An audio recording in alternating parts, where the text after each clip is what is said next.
Hello everyone, welcome to the study with Mayank. मैं हूं आपका मयंक। हम लोग यहां पर क्लास 11th NCERT ज्योग्राफी की किताब भौतिक भूगोल के मूल सिद्धांत कवर कर रहे हैं। आज आपका इसी क्रम में अध्याय चौथा है। यहां पर हम लोग महासागरों और महाद्वीपों का वितरण पढ़ेंगे। तो चलिए स्टार्ट करते हैं आज का वीडियो। देखते हैं हमें क्या क्या डिस्कस करना है यहाँ पर। आज के अध्याय में हम लोग पृथ्वी पर मौजूद महाद्वीप और महासागरों के वितरण के बारे में पढ़ेंगे। जैसा कि हम लोग पूर्व के अध्यायों में पढ़ते आए हैं कि पृथ्वी के 29% भाग पर महाद्वीप और बाद बाकी 71% भाग पर महासागर विद्यमान हैं। आज आपको जैसी मानचित्र पर महाद्वीप और महासागरों की अवस्थिति दिखाई देती है, हमेशा से इनकी अवस्थिति ऐसी नहीं रही है। यानी किसी जमाने में जो आपके महाद्वीप हैं ये एक साथ जुड़े हुए थे। आज जो आप मानचित्र पर इन महाद्वीपों और महासागरों की अवस्थिति देखते हैं तो ऐसा नहीं है कि हमेशा से इनकी अवस्थिति ऐसी बनी रहेगी। आने वाले समय में इनकी जो अवस्थिति है ये भी परिवर्तित होने वाली है। तो यहाँ पर हम वही चीज़ जानेंगे कि कैसे महाद्वीपों की जो अवस्थिति है कैसे परिवर्तित हुई है, इसके पीछे कौन कौन से कारक रहे हैं, तो वो सब चीज़ें हम यहाँ पर जानेंगे। तो यहाँ पर बात करते हैं महाद्वीपीय प्रवाह की, यानी कॉन्टिनेंटल ड्रिफ्ट की। देखिए, सन 1596 में एक डच मानचित्रवेत्ता हुए, इनका नाम था अब्राहम आर्टेलियस। तो इन्होंने सबसे पहले अटलांटिक महासागर के दोनों तरफ की जो तटरेखा है इसको देखते हुए इसमें समानता के आधार पर दक्षिण और उत्तर अमेरिका और यूरोप और अफ्रीका जो महाद्वीप है इनके एक साथ जुड़े होने की संभावना को व्यक्त किया। यानी अब्राहम आर्टेलियस ने सबसे पहली बार ये संभावना व्यक्त की कि दक्षिण और उत्तर अमेरिका महाद्वीप कभी यूरोप और अफ्रीका महाद्वीप से जुड़े हुए थे। इसके बाद एंटोनियो पेलेग्रिनी नाम के एक व्यक्ति हुए हैं। इन्होंने एक मानचित्र बनाया है जिसमें इन्होंने तीनों महाद्वीपों, जिसमें कि दक्षिण अमेरिका, उत्तर अमेरिका और अफ्रीका महाद्वीप, इन सबको जोड़े हुए इकट्ठा दिखाया था। फिर बाद में हुए जर्मन मौसमविद अल्फ्रेड वेगनर। तो अल्फ्रेड वेगनर ने महाद्वीपों और महासागरों के वितरण से संबंधित महाद्वीपीय विस्थापन सिद्धांत सन 1912 में प्रस्तावित किया था। देखिए, इस सिद्धांत की आधारभूत संकल्पना ये थी कि सभी महाद्वीप एक अकेले भूखंड में जुड़े हुए थे और ये सभी जो महाद्वीप हैं एक बड़े महासागर से घिरे हुए थे। यहाँ पर आप देख पा रहे हैं, यानी कि जो महाद्वीपीय विस्थापन सिद्धांत है अल्फ्रेड वेगनर का, तो इनके सिद्धांत के अनुसार इन्होंने ये कहा कि कभी किसी जमाने में ये सारे जो महाद्वीप हैं एक साथ एक ही भूखंड में जुड़े हुए थे और इनको एक बड़ा सा महासागर चारों ओर से घेरा हुआ था। इन्होंने इस बड़े महाद्वीप को पेंजिया का नाम दिया। देखिए, पेंजिया का अर्थ होता है संपूर्ण पृथ्वी, और जो महासागर इसको घेरे हुए था उसको इन्होंने पेंथालासा का नाम दिया। पेंथालासा का मतलब होता है जल ही जल। अल्फ्रेड वेगनर के अनुसार लगभग 20 करोड़ वर्ष पहले पेंजिया का विभाजन आरंभ हुआ और यह दो बड़े महाद्वीपी पिंडों, इसका जो उत्तरी वाला भूखंड है उसको लॉरेसिया और दक्षिणी वाले भूखंड को गोंडवाना लैंड का नाम दिया है। यानी कहने का मतलब यह है कि आज से 20 करोड़ वर्ष पहले जो पेंजिया है, पेंजिया का विभाजन हुआ है। तो पेंजिया का जो उत्तर वाला टुकड़ा था ये लॉरेसिया कहलाया, ये उत्तरी भूखंड था, और इसका जो दक्षिण वाला टुकड़ा था ये गोंडवाना लैंड कहलाया। इसको इन्होंने गोंडवाना लैंड का नाम दिया। इसके बाद क्या है, इसके बाद लॉरेसिया को देखिए, लॉरेसिया को अंगारा लैंड भी कहा जाता है। तो इसके बाद लॉरेसिया या अंगारा लैंड से उत्तर अमेरिका, ग्रीनलैंड, एशिया और यूरोप का निर्माण हुआ, जबकि जो गोंडवाना लैंड वाला जो भूमिखंड था इससे दक्षिण अमेरिका, मेडागास्कर, प्रायद्वीपीय भारत, ऑस्ट्रेलिया और अंटार्कटिका का निर्माण हुआ। देखिए, महाद्वीपों के विखंडन के बाद विभिन्न दिशाओं से विस्थापन की वजह से जो पेंथालासा है, यानी जो बड़ा सा जो महासागर था, इसका संकुचन हुआ और वर्तमान में जो पेंथालासा का जो अवशिष्ट भाग है इसको ही प्रशांत महासागर का नाम दिया गया है। यानी कहने का मतलब ये था कि कभी जो एक बड़ा सा महासागर पेंथालासा हुआ करता था, जब महाद्वीपों का विस्थापन हुआ है तो उसके बाद इसमें संकुचन हुआ है। तो संकुचन होने के बाद जो पेंथालासा का जो अवशिष्ट भाग बच गया उसी को वर्तमान में प्रशांत महासागर के नाम से जाना जाता है। अब देखिए, महाद्वीपीय विस्थापन के पक्ष में प्रमाण दिए गए हैं और ये प्रमाण जो है कई बार एग्जाम में भी पूछे जाते हैं। हालांकि ये मेंस की दृष्टि से काफी ज्यादा इंपॉर्टेंट है, क्योंकि मेंस में अक्सर जो प्रश्न पूछे जाते हैं उनमें महाद्वीपीय विस्थापन के पक्ष में प्रमाण पूछ लिए जाते हैं। तो सबसे पहला प्रमाण है कि महाद्वीपों में साम्य है, द मैचिंग ऑफ कॉन्टिनेंट। जैसा कि हमने तटरेखाओं की बात की है, जैसा कि अब्राहम आर्टेलियस ने तटरेखाओं की समानता के आधार पर संभावना व्यक्त की थी कि कभी दक्षिण और उत्तर अमेरिका महाद्वीप अफ्रीका और यूरोप महाद्वीप से जुड़े हुए थे, तो तटों में समानता है। ये दक्षिण अमेरिका और अफ्रीका के आमने सामने की जो तटरेखाएं हैं ये अद्भुत और त्रुटि रहित साम्य दिखाती हैं। 1964 ईस्वी में बुलर्ड ने एक कंप्यूटर प्रोग्राम की सहायता से अटलांटिक तटों को जोड़ते हुए एक मानचित्र तैयार किया और यह जो साम्य था बिल्कुल सही सिद्ध हुआ। 1964 ईस्वी में वैज्ञानिक हुए बुलर्ड, तो उन्होंने कंप्यूटर प्रोग्राम की सहायता ली है। इसके आधार पर अटलांटिक महासागर के दोनों ओर के जो महाद्वीप हैं इनको जोड़ने का प्रयास किया और कहीं ना कहीं इस प्रोग्राम की सहायता से ये जोड़ने में सफल भी हो पाए हैं। तो इस आधार पर यह अनुमान लगाया गया कि किसी जमाने में ये सभी महाद्वीप जुड़े हुए थे। इसके बाद दूसरा प्रमाण है महासागरों के पार चट्टानों की आयु में समानता। देखिए, रेडियोमेट्रिक काल निर्धारण विधि से या फिर इसको कार्बन डेटिंग पद्धति भी कहा जाता है, इससे पता चला है कि 200 करोड़ वर्ष प्राचीन सेल समूहों की एक पट्टी ब्राजील तट और पश्चिम अफ्रीका तट में मिलती है और ये दोनों आपस में मेल खाती हैं, यानी इन दोनों की जो आयु है ये समान है। दक्षिण अमेरिका और अफ्रीका की तटरेखा के साथ पाए जाने वाले आरंभिक समुद्री निक्षेप ये जुरासिक काल के हैं, यानी यहां पर जो पाई जाने वाली चट्टानें हैं या फिर जहां पर पाए जाने वाले निक्षेप हैं, इन दोनों की आयु समान है। इस बात से निष्कर्ष निकलता है कि किसी जमाने में ये दोनों महाद्वीप जो हैं जुड़े हुए होंगे। तीसरा प्रमाण है टिलाइटल। देखिए, टिलाइटल जो है ये अवसादी चट्टानें हैं जो हिमानी निक्षेपण से निर्मित होती हैं, यानी जिस स्थान पर बर्फ का निक्षेपण होता है वहां पर ये चट्टानें निर्मित होती हैं। गोंडवाना श्रेणी के आधार तल में घने टिलाइटल हैं जो विस्तृत लंबे समय तक हिमावरण या फिर हिमाच्छादन की ओर इंगित करते हैं और इसी क्रम के प्रतिरूप भारत के अलावा अफ्रीका, फॉकलैंड द्वीप, मेडागास्कर, अंटार्कटिक और ऑस्ट्रेलिया में भी मिलते हैं। तो टिलाइटल वाले जो अवसादी चट्टानें हैं ये भी इस बात को सिद्ध कर रही हैं कि किसी समय में ये सभी जो महाद्वीप हैं, सभी जो खंड हैं ये जुड़े हुए थे, तभी यहाँ पर एक साथ जो है टिलाइटल या फिर हिमानी निक्षेपण से निर्मित जो अवसादी चट्टानें हैं ये पाई जाती हैं। चौथा है आपका प्लेसर निक्षेप। अफ्रीका के घाना तट पर सोने के बड़े निक्षेपों की उपस्थिति, लेकिन यहाँ पर उद्गम चट्टानों की अनुपस्थिति है, जबकि सोनायुक्त सिराएं जो है ब्राजील में पाई जाती हैं। इस प्रकार यहां पर भी निष्कर्ष निकलता है कि अतीत में ये दोनों स्थान जो है, दोनों जो खंड हैं, जुड़े हुए थे। पांचवा है जीवाश्मों का वितरण। जीवाश्मों का वितरण का मतलब क्या है कि कुछ कुछ जो जीव हैं वो केवल एक विशेष क्षेत्र में ही पाए जाते हैं। जैसा कि अगर हम देखें हमारे भारत में जो गिरी वाला क्षेत्र है, जो कि गुजरात वाला रीजन है, केवल वहीं पर शेर पाए जाते हैं। आपके पूरे भारतीय उपमहाद्वीप में कहीं अन्यत्र शेर नहीं पाए जाते हैं, केवल उसी हिस्से में शेर पाए जाते हैं। तो अगर आप लोग मैप को उठाकर देखें और अफ्रीका का तट और भारत का जो पश्चिमी हिस्सा यानी गुजरात वाला जो हिस्सा है उसको देखें, तो आप ये पाएंगे किसी समय में जो गिर वाला हिस्सा था वो अफ्रीका से जुड़ा हुआ था और जिस हिस्से में शेर अफ्रीका में पाए जाते हैं वही हिस्सा जो है आपका गिर वाला हिस्सा था। जब वो वहां से पृथक हुआ है तो वहां से जो शेरों की थोड़ी सी आबादी जो है गिर वाले क्षेत्र में ट्रांसफर हो गई, कुछ आबादी उस क्षेत्र में रह गई है। तो ऐसे करके आप लोग देखेंगे कि केवल भारत में गिर वाले इलाके में ही यानी गुजरात के गिर रीजन में ही शेर पाए जाते हैं, पूरे भारत में कहीं भी शेर नहीं पाए जाते हैं। तो ऐसे ही जीवाश्मों का वितरण है। तो देखिए, यहां बताया गया है कि लेमूर जो है ये भारत, मेडागास्कर और अफ्रीका में मिलते हैं और कुछ वैज्ञानिकों ने इन तीनों स्थलखंडों को जोड़कर एक सतत स्थलखंड लेमुरिया की उपस्थिति को स्वीकारा है। मोसोसारस नाम के छोटे रेंगने वाले जीव जो हैं केवल उथले खारे पानी में ही रह सकते थे। इनकी अस्थियां केवल दक्षिण अफ्रीका के दक्षिणी के प्रांत और ब्राजील में इरावर सेल समूह में मिलती हैं। तो इस बात से भी सिद्ध होता है कि किसी जमाने में ये महाद्वीप जुड़े हुए थे। अब देखिए आगे यहां पर प्रवाह संबंधी बल की बात की गई है, यानी फोर्स फॉर ड्रिफ्टिंग, यानी किन बलों की वजह से आपके महाद्वीपों का विस्थापन हुआ, उन बलों पर चर्चा की गई है। तो सबसे पहले हम बात करते हैं महाद्वीपीय विस्थापन सिद्धांत की। तो वेगनर के महाद्वीपीय विस्थापन सिद्धांत में महाद्वीपों के विस्थापन के दो कारण माने हैं।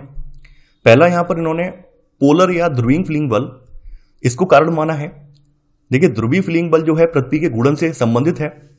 चूंकि आप लोग जानते हैं कि पृथ्वी की आकृति एक संपूर्ण गोले जैसी नहीं है, पृथ्वी जो है भू आब की आकृति की है, यानी यह ध्रुवों पर चपटी हुई है और अपने मध्य भाग में यानी भूमध्य रेखा पर यह उभरी हुई है और भूमध्य रेखा का यही उभार जो है पृथ्वी के घूर्णन का कारण है। तो इससे जो बल लगता है वो पोलर या फिर ध्रुवीय फीलिंग बल बोला जाता है। अगला है ज्वारीय बल। जैसा कि आप लोग जानते हैं ज्वारीय बल जो है ये सूर्य और चंद्रमा के आकर्षण से संबद्ध है और इससे महासागरों में ज्वार पैदा होते हैं। अल्फ्रेड वेगनर का मानना था कि करोड़ों वर्षों की प्रक्रिया के दौरान ये बल जो है प्रभावशाली होकर विस्थापन के लिए सक्षम हो गए हैं। वेगनर ये कहते हैं कि करोड़ों वर्षों के दौरान ये बल जो है बहुत ज्यादा शक्तिशाली हो गए हैं और इनकी वजह से ही महाद्वीपों का विस्थापन हुआ है। हालांकि बाद के समय में अल्फ्रेड वेगनर के सिद्धांत के बाद बहुत सारे वैज्ञानिकों ने अपनी अपनी थ्योरी दी है, तो उन्होंने इन दोनों बलों को महाद्वीपीय विस्थापन के लिए अपर्याप्त माना है। तो देखिए, यहां पर हम लोग देखेंगे कि वेगनर के महाद्वीपीय विस्थापन सिद्धांत के बाद कौन कौन से वैज्ञानिक हुए जिन्होंने अपने अपने सिद्धांत प्रस्तावित किए, उन सिद्धांतों के बारे में हम लोग जानेंगे। तो सबसे पहले बात करते हैं संवहन धारा सिद्धांत। देखिए 1930 के दशक में आर्थर होम्स ने मेंटल भाग में संवहन धाराओं की प्रभाव की संभावना व्यक्त की है। जैसा कि आप लोगों को हमने कल के अध्याय में ही बताया था कि हमारी जो पृथ्वी है, पृथ्वी में आपके 3 सतहें हैं। सबसे ऊपर वाली सतह भूपर्पटी है, फिर मेंटल है, फिर कोर है। और मेंटल में भी जो अपर मेंटल वाला जो पार्ट है, जिसको एस्थेनोस्फीयर कहा जाता है, दुर्बलता मंडल कहा जाता है, वो तरल अवस्था में है, और बाद बाकी निचले मेंटल है वो ठोस अवस्था में है।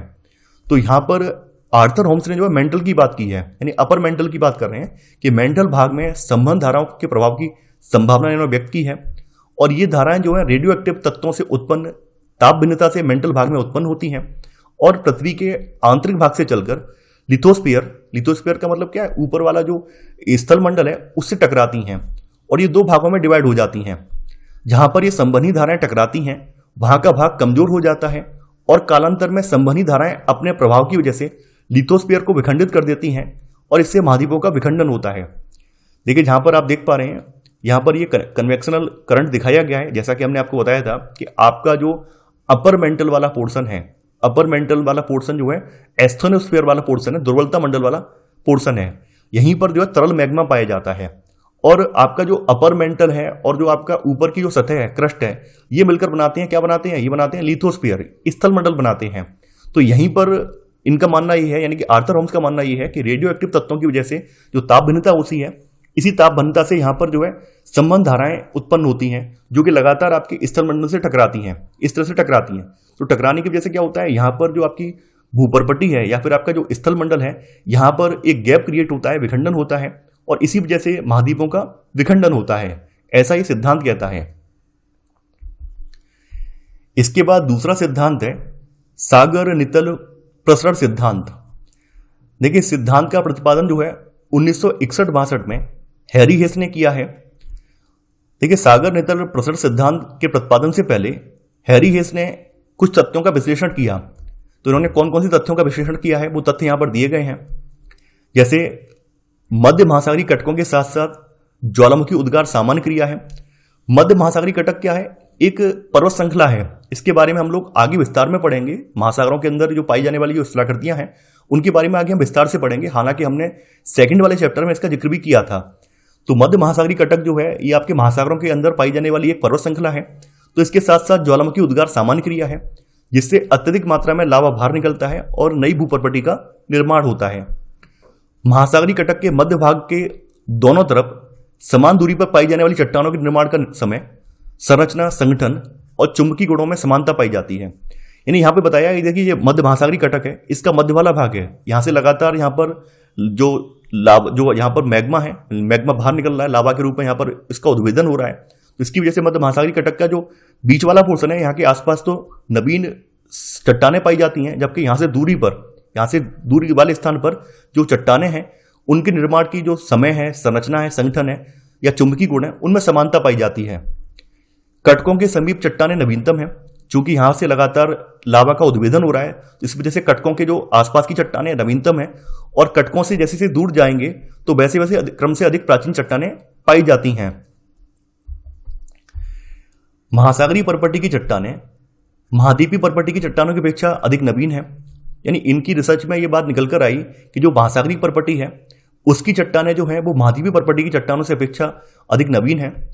महासागरीय पर्पटी की जो चट्टानें हैं कहीं भी 20 करोड़ वर्ष से अधिक पुरानी नहीं है। इसके अलावा गहरी खाइयों में भूकंप का उद्गम अधिक गहराई पर है, जबकि मध्य महासागरीय कटकों के क्षेत्र में ये भूकंप जो है ये कम गहराई पर उत्पन्न होते हैं। तो उपरोक्त तथ्यों के विश्लेषण के आधार पर ही हैरी हेस ने सागर नितल प्रसरण सिद्धांत अर्थात सागरीय अधिस्थल विस्तार सिद्धांत का प्रतिपादन किया। यानी कि सागर तल का विस्तार कैसे हो रहा है वो सिद्धांत इन्होंने प्रतिपादित किया। जैसा कि आप यहां पर देख भी पा रहे हैं, ये यहां पर मध्य कटक है और यहां से लगातार ज्वालामुखी उद्भेदन हो रहे हैं। तो ज्वालामुखी उद्भेदन से जो लावा बाहर आ रहा है उससे क्या हो रहा है, नई पर्पटी का यहां आसपास निर्माण हो रहा है। तो ऐसे करके यहां पर सागर तल जो है लगातार इसका विस्तार हो रहा है, दोनों तरफ विस्तार हो रहा है। देखिए हैरी हेस के अनुसार महासागरीय कटकों के मध्य ज्वालामुखी उद्भेदन से कटकों के बीच की दरार का बढ़ाव जो है ये लावा के द्वारा होने के कारण ही महासागरीय परपट्टी का दोनों तरफ विस्थापन हो रहा है। जैसा कि हमने आपको बताया था कि लगातार जो मध्य जो आपके कटक हैं, महासागरीय कटक हैं, इनके मध्य जब लगातार ज्वालामुखी उद्भेदन होगा तो कटकों के बीच में क्या है, दरार का जो भराव है वो भराव लावा से होगा। तो जब लावा जो है बीच वाली दरार में बढ़ता जाएगा तो क्या होगा, जो ऊपर वाली महासागरीय परपट्टी है ये दोनों ओर विस्थापित होने लगेगी। तो ऐसे करके महासागरीय तल का विस्तार हो रहा है। हैरी हेस के अनुसार जहां ज्वालामुखी से नवीन भूपरपट्टी या महासागरीय परपट्टी का निर्माण हो रहा है, वहीं दूसरी तरफ महासागरीय गर्तों में इसका विनाश भी हो रहा है। ये हैरी हेस ने अपने सिद्धांत में ये बात कही है। इसके बाद अगला सिद्धांत है प्लेट विवर्तनिकी सिद्धांत। इसे प्लेट टेक्टोनिक थ्योरी भी कहा जाता है। तो देखिए सन 1967 में मैकेंजी, पार्कर और मॉर्गन ने जो पूर्व के उपलब्ध विचार थे, यानी पूर्व में जो सिद्धांत दिए गए थे, संबंध धारा सिद्धांत, सागर नितल प्रसरण सिद्धांत, तो इन सब सिद्धांतों के जो विचार हैं इनको समन्वित करके एक अवधारणा प्रस्तुत की है जिसे प्लेट विवर्तनिकी कहा गया है। देखिए एक विवर्तनिक प्लेट को लिथोस्फेरिक प्लेट भी कहा जाता है, स्थल मंडल की प्लेट भी कहा जाता है। तो एक विवर्तनिक प्लेट ठोस चट्टान का विशाल और अनियमित आकार का खंड है जो महाद्वीपीय और महासागरीय स्थल मंडलों से मिलकर बना है। और ये प्लेटें जो है दुर्बलता मंडल यानी एस्थेनोस्फीयर पर एक दृढ़ इकाई के रूप में क्षैतिज अवस्था में चलायमान है। यानी कि प्लेट विवर्तन की सिद्धांत यह कहता है कि जो आपका स्थल मंडल है या फिर जो लिथोस्फेरिक प्लेट है वो एक विवर्तनिक प्लेट है। और ये प्लेट कहां पर है, ये दुर्बलता मंडल के ऊपर रखी हुई है। दुर्बलता मंडल को आप जानते होंगे, मेंटल का जो सबसे ऊपरी पार्ट है जो कि तरल अवस्था में है जिसमें मैग्मा भरा हुआ है, उसी के ऊपर ये विवर्तनिक प्लेट स्थापित है और ये क्षैतिज अवस्था में चलायमान है। यानी इस तरह से ये प्लेटें चलायमान भी हैं। स्थल मंडल में परपट्टी और ऊपरी मंडल को सम्मिलित किया जाता है जिसकी मोटाई महासागरों में 5 से लेकर 100 किलोमीटर के बीच में और महाद्वीपीय भागों में लगभग 200 किलोमीटर है। यानी जो आपका स्थल मंडल है इसमें परपट्टी और ऊपरी मंडल को सम्मिलित किया जाता है और इसकी मोटाई जो है महासागरों में 5 से लेकर 100 किलोमीटर और महाद्वीपीय भागों में जो है लगभग 200 किलोमीटर के बीच में है। देखिए प्लेट विवर्तन की सिद्धांत यह कहता है कि इसके अनुसार जो पृथ्वी का स्थल मंडल है यानी जो लिथोस्फीयर है ये 7 मुख्य प्लेटों और कुछ छोटी प्लेटों में विभक्त है। नवीन बलित पर्वत श्रेणियां, खाइयां और भ्रंश जो हैं इन मुख्य प्लेटों को सीमांकित करते हैं। तो यहां पर प्रमुख प्लेटें कौन कौन सी हैं, तो सबसे पहली प्लेट आ जाती है आपकी अंटार्कटिक प्लेट। देखिए यहां पर आप देख पा रहे हैं जो पहली प्लेट की बात की गई है ये आपकी अंटार्कटिक प्लेट है। तो इसमें अंटार्कटिक महाद्वीप और अंटार्कटिका के चारों ओर से घेरती हुई जो महासागरीय प्लेट है वो दोनों इसमें शामिल हैं। इसके बाद आपकी आ जाती है उत्तर अमेरिकी प्लेट। देखिए जैसा कि आप देख पा रहे हैं यहाँ पर आपकी जो है ये उत्तर अमेरिकी प्लेट है, ये वाला हिस्सा जहां पर बात की गई है ये उत्तर अमेरिकी प्लेट है। तो इसमें उत्तर पश्चिमी अटलांटिक महासागर यानी उत्तर पश्चिमी अटलांटिक महासागर आप देख पा रहे हैं, ये वाला जो पोर्शन है उत्तर पश्चिमी अटलांटिक महासागर और उत्तर अमेरिका महाद्वीप इसमें शामिल है। थर्ड नंबर पर आपकी जो तीसरी बड़ी प्लेट है वो दक्षिण अमेरिकी प्लेट है। इसमें दक्षिण महाद्वीप का मतलब जो आपका साउथ अमेरिका प्लेट है उसमें दक्षिण महाद्वीप आ जाता है। इसके अलावा जो दक्षिण पश्चिमी अटलांटिक महासागर है वो पोर्शन भी इसमें शामिल है। चौथे नंबर पर आपकी आ जाती है प्रशांत महासागरीय प्लेट। देखिए प्रशांत महासागरीय प्लेट जो है अपने आप में एक बड़ी प्लेट है। यहां पर आप देख पा रहे हैं ये प्रशांत महासागर की पूरी एक प्लेट है, ये प्रशांत महासागरीय प्लेट है। पांचवी प्लेट है आपकी इंडो ऑस्ट्रेलियन प्लेट। जैसा कि आप देख पा रहे हैं ये प्लेट यहां से स्टार्ट होकर पूरा ऑस्ट्रेलिया के पूर्व तक में ये प्लेट ये फैली हुई है। तो ये पूरी आपकी आप देख पा रहे हैं ये इंडो ऑस्ट्रेलियन प्लेट है, इसको मैंने हाईलाइट कर दिया है। इसमें भारत, ऑस्ट्रेलिया और हिंद महासागर का कुछ हिस्सा शामिल है। अगली है आपकी अफ्रीकी प्लेट। देखिए अफ्रीकी प्लेट में पूरा अफ्रीका महाद्वीप आ जाता है, पूरा आप देख पा रहे हैं यहाँ पर अफ्रीका महाद्वीप आ गया इसमें। इसके अलावा हल्का सा यहाँ पर पूर्वी अटलांटिक महासागर भी आ रहा है और पश्चिमी हिंद महासागर का कुछ हिस्सा भी इसमें शामिल है। 7वें नंबर पर है आपकी यूरेशियाई प्लेट। देखिए यूरेशियाई प्लेट यानी इसका आधा हिस्सा इस मैप में इस साइड में दिखाया गया है और आधा हिस्सा इस साइड में दिखाया गया है। तो इसमें यूरोप, एशिया और जो पूर्वी अटलांटिक महासागर है वो इसमें शामिल है। अब बात करते हैं कुछ महत्वपूर्ण छोटी प्लेटों की। वो कौन कौन सी प्लेटें हैं। सबसे पहले है आपकी कोकोस प्लेट। देखिए कोकोस प्लेट जो है ये मध्यवर्ती अमेरिका और प्रशांत महासागरीय प्लेट के बीच में स्थित है। यहां पर आप देख पा रहे हैं ये जो प्लेट आप है देख रहे हैं यहाँ पर ये कोकोस प्लेट है। तो ये मध्यवर्ती अमेरिका और प्रशांत महासागर के बीच में स्थित है। देखिए छोटी प्लेटों से अक्सर प्रश्न पूछे जाते हैं क्योंकि इनकी अवस्थिति पूछ ली जाती है कि ये प्लेटें कहाँ कहाँ पड़ती हैं, तो इनसे प्रश्न अक्सर पूछे जाते हैं, तो इंपॉर्टेंट है। इसके बाद फिर आपकी आ जाती है नजका प्लेट। नजका प्लेट जो है दक्षिण अमेरिका और प्रशांत महासागर प्लेट के बीच में स्थित है। जैसा कि आप देख पा रहे हैं, कोकोस प्लेट के नीचे नजका प्लेट आ जाती है।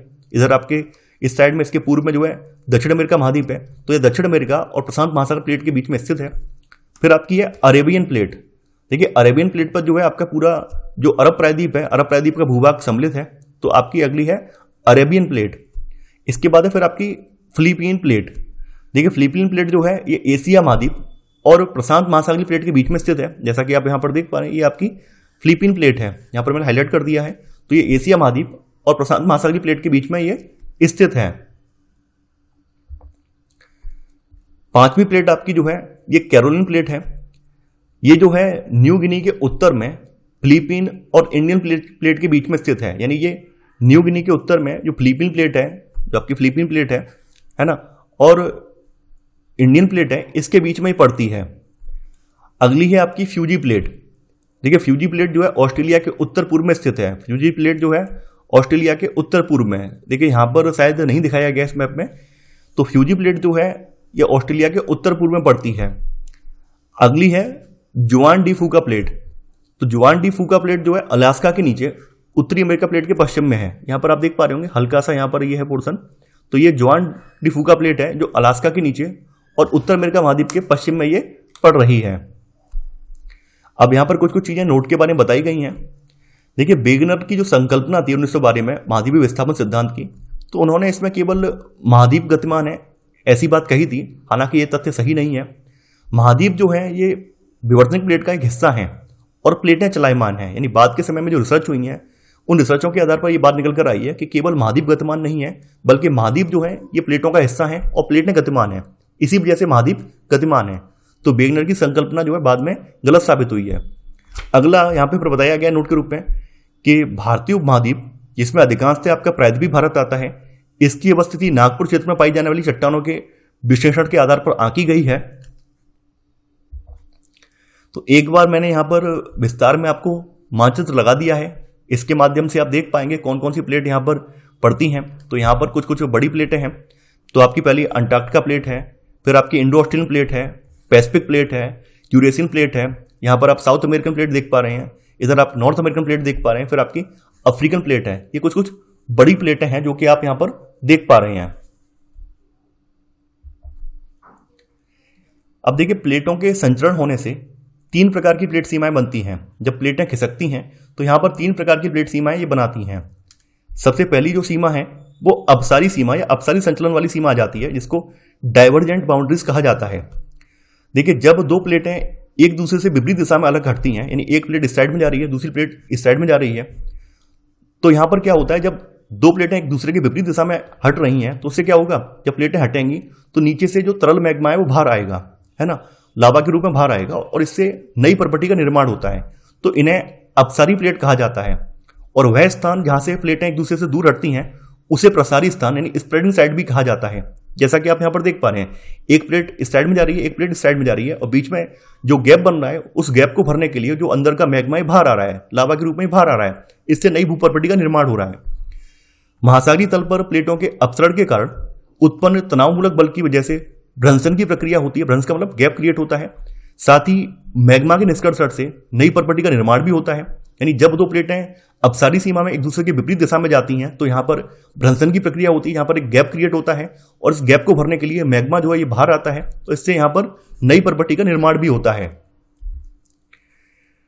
देखिए अपसारी प्लेट किनारों पर नए क्रस्ट का निर्माण होने की वजह से इसे रचनात्मक किनारा भी कहते हैं, जिससे सागर तल का प्रसार होता है। यानी जो अपसारी सीमा है इसे रचनात्मक किनारा भी कहा जाता है, क्योंकि यहां पर किसी प्रकार की जो भू प्रॉपर्टी है वो नष्ट नहीं हो रही है, बल्कि नवीन भू प्रॉपर्टी का निर्माण हो रहा है, तो इसे जो है रचनात्मक किनारा भी कहते हैं। अपसारी सीमा का सबसे अच्छा उदाहरण जो है मध्य अटलांटिक कटक है, जहां से अमेरिकी और यूरेशियन और अफ्रीकी प्लेटें अलग हो रही हैं, तो इसका सबसे अच्छा उदाहरण है। इसके बाद है अब आपकी अभिसरण सीमा या कन्वर्जेंट बाउंड्रीज। देखिए जब एक प्लेट दूसरी प्लेट के नीचे धंसती है और जहां भू प्रॉपर्टी नष्ट होती है वह अभिसरण सीमा है। जैसा कि आप यहां पर देख पा रहे हैं, यहां पर एक प्लेट है और दूसरी प्लेट इसके नीचे आके धंस रही है, तो यहां पर क्या हो रहा है, यहां पर भू प्रॉपर्टी नष्ट हो रही है, तो इसको अभिसरण सीमा कहा जाता है। वह स्थान जहां पर प्लेट धंसती है उसे प्रविष्ठन क्षेत्र या फिर सबडक्शन जोन कहते हैं। यहां पर आप देख पा रहे हैं वह स्थान जहां पर प्लेट धंस रही है, ये वाला स्थान, तो इसे जो है सबडक्शन जोन या फिर प्रविष्टन क्षेत्र भी कहा जाता है। अभिसारी संचलन के समय प्लेटों के आपस में टकराने या एक के दूसरे के नीचे छेपड़ होने से ज्वालामुखी या भूकंप की क्रिया, इसके साथ साथ नवीन वलित पर्वत, गर्त, द्वीपीय चाप इत्यादि का निर्माण होता है। चूंकि इस प्रकार के संचलन में प्लेटों का विनाश होता है, इसीलिए इसे विनाशात्मक प्लेट सीमांत भी कहते हैं। यानी अभिसरण सीमा या अभिसारी जो संचलन होता है, इसको विनाशात्मक प्लेट सीमांत भी कहा जाता है। देखिए, अभिसरण जो है 3 प्रकार से हो सकता है। ये महासागरीय और महाद्वीपीय प्लेट के बीच में हो सकता है, 2 महासागरीय यानी महासागरीय प्लेट के बीच में हो सकता है, या फिर महाद्वीपीय प्लेट के बीच में अभिसरण हो सकता है। इसके बाद तीसरी सीमा है रूपांतर सीमा। देखिए, यहां पर ट्रांसफॉर्म बाउंड्री का दिया गया है। देखिए, जब 2 प्लेटें एक दूसरे के समानांतर गति करती हैं, यहां पर आप देख पा रहे हैं इमेज में, दोनों प्लेटें एक दूसरे के समानांतर गति कर रही हैं, जिससे ना तो नई प्रॉपर्टी का निर्माण होता है और ना ही जो पुरानी प्रॉपर्टी है इसका विनाश होता है। इसे रूपांतर सीमा कहते हैं। इसे संरक्षित प्लेट सीमांत भी कहते हैं। देखिए, संरक्षित प्लेट सीमांत इसी आधार पर कहा जाता है क्योंकि यहां पर ना तो नई प्रॉपर्टी का निर्माण हो रहा है और ना ही पुरानी प्रॉपर्टी का विनाश हो रहा है। रूपांतर भ्रंश 2 प्लेट को अलग करने वाले तल हैं जो सामान्यतः मध्य महासागरीय कटकों से लंबवत स्थिति में पाए जाते हैं। समानांतर और विपरीत दिशा में संचलन से घर्षण की वजह से भूकंप की संभावनाएं बढ़ जाती हैं। देखिए, जहां पर रूपांतर सीमा बनती है, क्योंकि रूपांतर सीमा में दोनों प्लेटें जो हैं एक दूसरे के विपरीत दिशा में समानांतर संचलन कर रही हैं, तो यहां पर आप देख पा रहे हैं यहां पर दोनों प्लेटों के बीच में घर्षण होता है। तो जहां पर रूपांतर सीमा बनती है वहां पर भूकंप आने की संभावनाएं बढ़ जाती हैं। कैलिफोर्निया का सैन एंड्रियास भ्रंश जो है ये रूपांतर भ्रंश का एक अच्छा उदाहरण है। इसके बाद है प्लेट प्रवाह दरें यानी रेट्स ऑफ प्लेट मूवमेंट। देखिए, जिस गति से प्लेटें गतिमान हैं उस गति के बारे में चर्चा की गई है। हालांकि प्लेटों के प्रवाह होने की जो दर है या गति है ये बहुत ही कम है, यानी ये मिलीमीटर्स में सेंटीमीटर्स में होती है और हमें इसका आभास भी नहीं हो पाता है।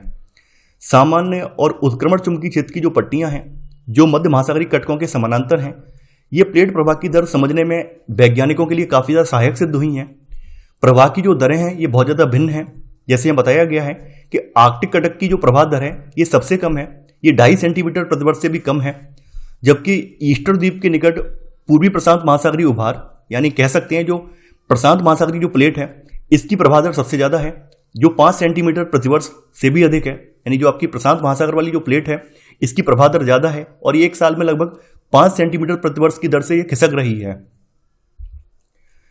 आगे यहां पर प्लेट को संचालित करने वाले बलों की चर्चा की गई है। ये forces for the plate movement, कौन कौन से बल प्लेटों के मूवमेंट के लिए उत्तरदायी हैं उनके बारे में चर्चा की गई है।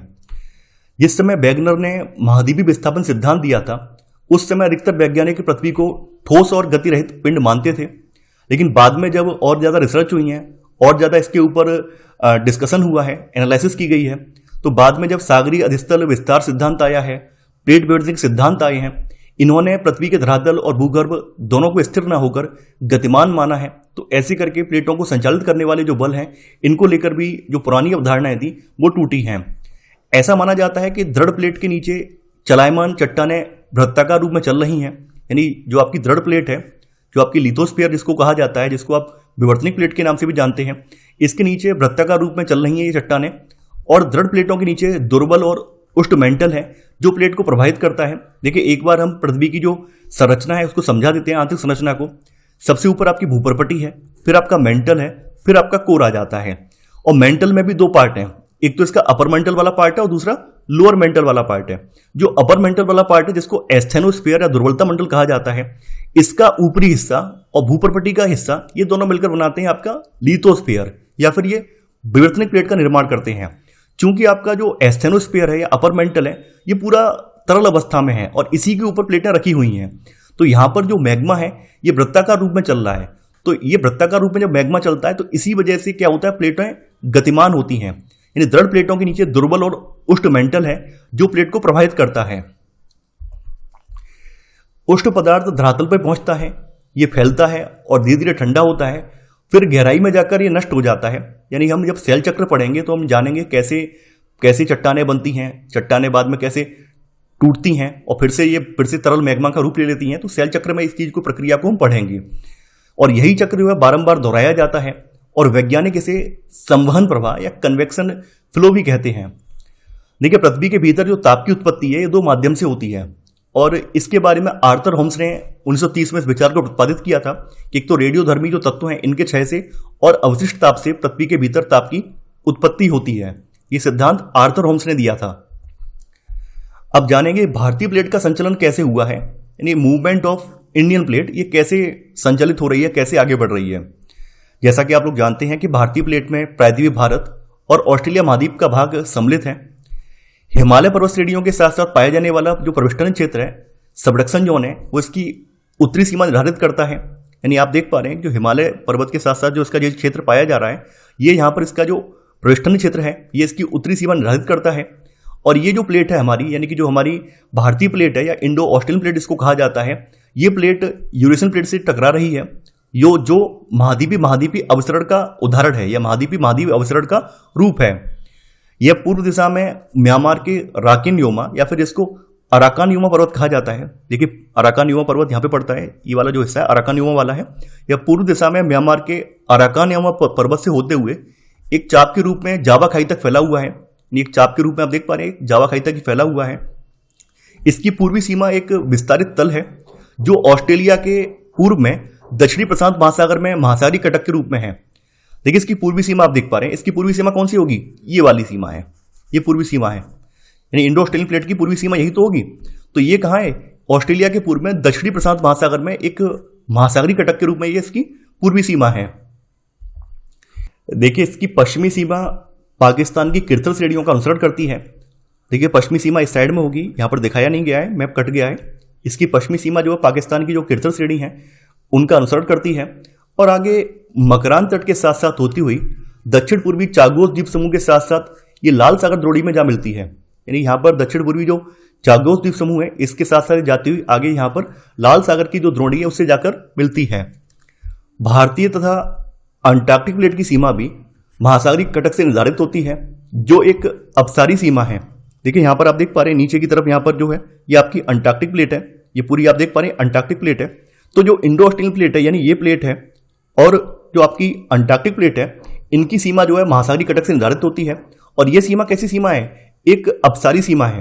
देखिए, यहां पर ध्यान देना, भारतीय और अंटार्कटिक प्लेट की सीमा कैसी सीमा है? अपसारी सीमा है, जबकि जो इंडो ऑस्ट्रेलियन प्लेट और यूएसएन प्लेट की सीमा जो है वो अभिसारी सीमा है। ये सीमा कैसी है? ये अभिसारी सीमा है। अब बात करते हैं कि भारतीय उपमहाद्वीप कैसे यूरेशियन प्लेट से जुड़ा है। वो प्रक्रिया है समझाई गई है कि भारत एक बृहद द्वीप था जो ऑस्ट्रेलिया तट से दूर एक विशाल महासागर में स्थित था। लगभग 22.5 करोड़ वर्ष पहले तैतीस सागर इसे एशिया महाद्वीप से अलग करता था। यानी आज जिस समय आप उत्तर भारत का मैदान यहां पर देख रहे हैं, तो उत्तर भारत के मैदान वाली जगह पर कभी तैतीस भूसागर हुआ करता था। तो तैतीस भूसागर जो है, जो आपका भारतीय उपमहाद्वीप है, इसे एशिया महाद्वीप से अलग करता था। लगभग 20 करोड़ वर्ष पहले जब पेंजिया विभक्त हुआ है, यानी 20 करोड़ साल पहले जब पेंजिया का विभाजन हुआ है, तब भारत ने उत्तर दिशा की ओर खिसकना आरंभ किया है। आज से लगभग 14 करोड़ वर्ष पहले यह उपमहाद्वीप सुदूर दक्षिण में 50 डिग्री दक्षिणी अक्षांश पर स्थित था। यानी आज से 14 करोड़ वर्ष पहले जो हमारा भारतीय उपमहाद्वीप है वो दक्षिणी गोलार्ध में 50 डिग्री दक्षिणी अक्षांश पर यह स्थित था। लगभग 6 करोड़ वर्ष पहले जब भारतीय प्लेट के यूरेशियन प्लेट की तरफ प्रभाव कर रही थी, उसी समय लावा प्रभा से आपका दक्कन ट्रैप का निर्माण हुआ है। जिस समय हमारा भारतीय उपमहाद्वीप वाली जो प्लेट है 6 करोड़ साल पहले, ये लगभग जब आपकी ऊपर की ओर प्रभाव कर रही थी, तो उसी समय हमारा जो दक्कन ट्रैप है, जो हमारा लावा प्रभा से दक्कन ट्रैप का निर्माण हुआ है, जो आपका महाराष्ट्र वाला रीजन है उसका निर्माण हुआ है। लगभग 4 से लेकर 5 करोड़ वर्ष पहले भारत जो है एशिया से टकराया है और परिणाम स्वरूप हिमालय पर्वत का उत्थान हुआ है। यानी आज से लगभग 4 से लेकर 5 करोड़ वर्ष पहले जो भारत है, भारतीय उपमहाद्वीप है, ये यूरेशियन प्लेट से टकराया है और उसी के परिणाम स्वरूप हिमालय पर्वत का उत्थान हुआ है। तो ये प्रक्रिया यहाँ पर इस मैप के माध्यम से भी आप देख पा रहे हैं, समझाई गई है कैसे भारतीय उपमहाद्वीप ऊपर बढ़ा है और ये यूरेशियन प्लेट से टकराया है। वो प्रक्रिया यहाँ पर दिखाई गई है और समझाई भी गई है। तो ये था हमारा आज का वीडियो। आई होप आपको आज का वीडियो पसंद आया होगा। आप लोग इस वीडियो को लाइक और शेयर करना बिल्कुल मत भूलिए। इसके अलावा अब आपको नोट्स बनाने की आवश्यकता नहीं है। आप लोग डायरेक्ट हमारे टेलीग्राम चैनल पर जाकर आप हमारे नोट्स को परचेज कर सकते हैं। आपको नोट्स के साथ साथ इसकी टेस्ट सीरीज भी आपको उस नोट्स में देखने को मिल जाएगी। तो आप लोग अच्छे से अध्ययन कीजिए। आप लोग जो कुछ भी इस अध्याय में पढ़ते हैं उसके बाद आप लोगों को जो प्लेलिस्ट यहाँ पर दी गई है उस प्लेलिस्ट में जाकर इससे संबंधित जो अभ्यास प्रश्न हैं उनके वीडियो भी देख लिया कीजिए, ताकि आपने जो कुछ भी यहाँ पर सीखा है उसका आप अभ्यास कर पाएं। तो आशा करता हूं कि आपको ये सीरीज समझ में आ रही होगी। तो आज के लिए इतना ही। Thanks for watching. जय हिंद।